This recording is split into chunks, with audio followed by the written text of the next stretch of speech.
and I'm honored to introduce our speaker today, Professor Christopher Wlezien of the University of Texas at Austin. Chris is a leading scholar of public opinion and representation who has published influential research in all of the top journals and book presses in the field. He was also recently elected in 2024 as a member of the prestigious American Academy of Arts and Sciences, which recognizes excellence in leadership across all academic disciplines in the United States. Chris's talk today will focus on a working paper that he shared with us with the intriguing title, Democratic Policy Representation is Really Hard. Okay, so what I'm focusing on today are the conditions for effective representation, and what does that mean? And I want us to think about congruence, and that's really this actual match between, again, what the public wants and what the public gets, and the responsiveness, whether or not there's actual, let's say we find a match, is that a match the result of policymakers actually responding to us, or does it come about for other reasons? Okay, these, and particularly responsiveness, requires a lot of us, the represented, and them, right, the representatives. And you can think about them as being like input side, output side, demand side, supply side. And what we're going to see as we go through, I'll use those words fairly interchangeably, but tend to rely on input and output. Political scientist, right? The requirements are not easily met, and political institutions are further complicating of all this on both sides, actually.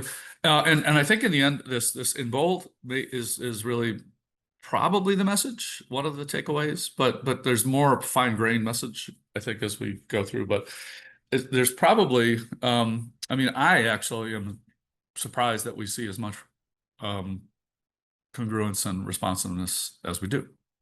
So my question is about that the paper is focuses on the connection between citizens' public preferences and government responsiveness, but it doesn't describe how citizen preferences are communicated to political leaders beyond voting.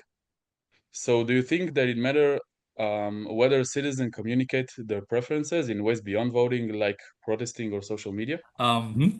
Yes, I didn't. That's sort of a sub-mechanism, right? And that is important. No, very, very important. So the way I see it is these sort of you're talking about what I would describe as error correction. So if something's going wrong, right, in the system of stuff I've talked about, right? Like what, for instance, let's say politicians don't notice, right? Which I think is one of the reasons, right? Or don't care. One of the ways that protests can help correct, right, those and readjust their views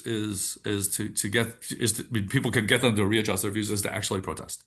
So you can think about it as creating a very clear salience weight signal that we really care, and we're going to make you pay, right, if you don't do something that we want.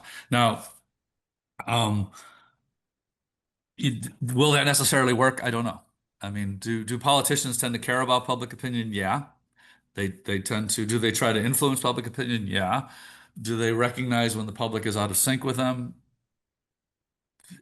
Often, right? That explains a large part of the reason why they're able to stay in office as long as they are. Do they sometimes not do that? Yes. Can protests help solve that? Right. Yes. Are they perfect solutions? No. Are there any silver bullets here? I don't see that, but there's a role to play